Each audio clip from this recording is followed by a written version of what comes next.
Lorsque tu te trouves face au don de l'Éternel, comment est-ce que tu te comportes? Quelle pensée et quel caractère as-tu? Comment est-ce que tu le regardes? Est-ce que tu le vois comme ton camarade ou comme étant la clé pour ton problème? Certaines personnes se sont frottées au don de Dieu, mais ils n'ont rien goûté à cause de leur attitude. Il est très important de comprendre, lorsque tu t'approches d'une entité spirituelle, tu dois développer un caractère de révérence, de tremblement et de respect. Lorsque tu ne sais pas respecter l'homme de l'Éternel, n'attends pas que tu vas bénéficier quelque chose de lui. Ce que tu vas recevoir, c'est la malédiction. La qualité d'attitude que tu as devant le don de l'Éternel détermine ce que tu vas recevoir. C'est la raison pour laquelle l'attitude démontre même ton degré de foi. Regardez ce qu'il a dit à Jésus. Ne viens pas chez moi. Pardon, étant même là où tu es. Je ne suis pas digne. Donc devant Jésus, il casse tout son orgueil. Il met au sol tout quoi? Il met au sol tout quoi? Toute sa personnalité.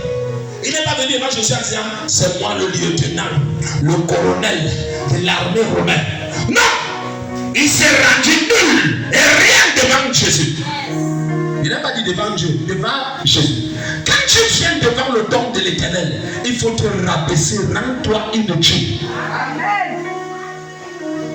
Il y aura des personnes qui n'ont rien reçu parce que devant le don de Dieu, ils sont encore en train de porter leur caractère social, leur position sociale. L'orgueil dérange tellement que l'égocentrisme les amène à ne pas voir. Ils sont là, ils viennent. Tu vois, quelqu'un qui vient demander à l'homme de Dieu avec un mépris.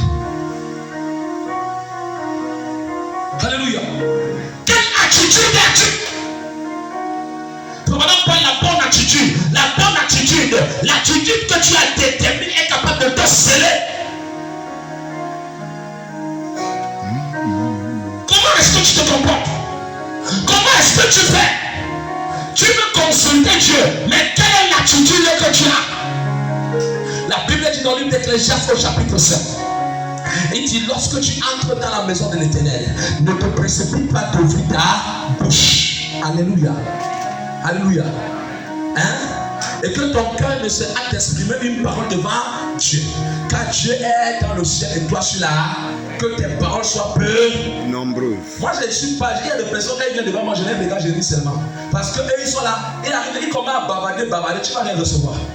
Quand tu arrives devant le don de l'Éternel, ferme ta bouche. Ouvre ta bouche quand on te donne la parole. Demain, quand j'étais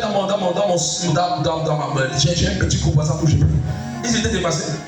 Pour ceux qui sont connectés, ferme ta bouche, je ne vais pas entendre ce que tu vas me dire. Laisse-moi te parler ce que je suis en train de voir.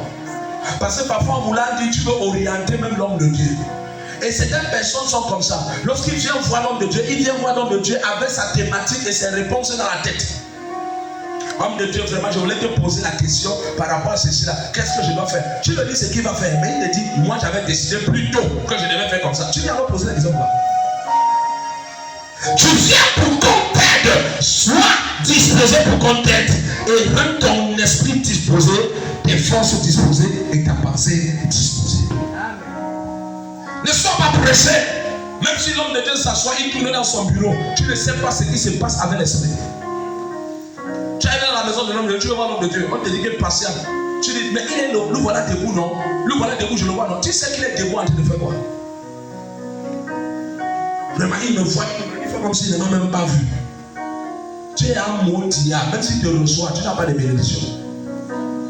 Et l'un des problèmes qu'on enseigne aux frères, surtout dans le brahmanisme, c'est l'attitude, comment se comporter devant un homme de Dieu. Il faut être toujours l'homme de Dieu comme les camarades, comme les frères. Voilà la raison pour laquelle il y a peu de miracles parmi eux.